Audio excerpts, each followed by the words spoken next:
乡亲啊，真正咱的两只手哦，啥物里里扣扣的物件拢在摸，坐稳接电话、上班、拍电脑等等，这两只手的细菌是坐到，互咱想袂到。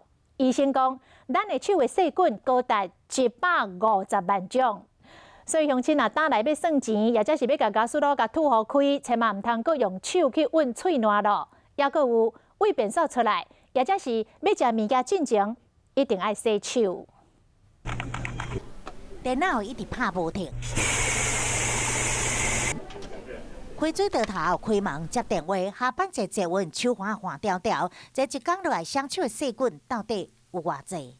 这些亮亮的地方都是细菌。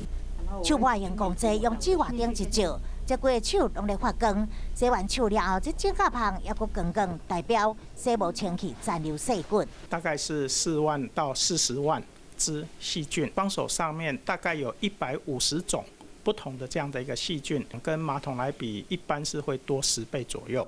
这不是艺术品，这是细菌。一般的表皮菌洗掉就好，不过可能会出现大肠杆菌、金色葡萄球菌、沙门氏菌，这细菌只要在巴肚，拢会落下。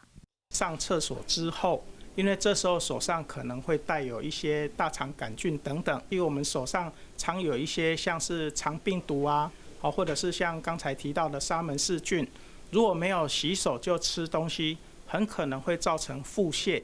另外，照顾囡仔甲病人咧，这手一定要洗好清气，而且洗手的时间大约是20-30秒，才袂互这细菌影响到身体健康。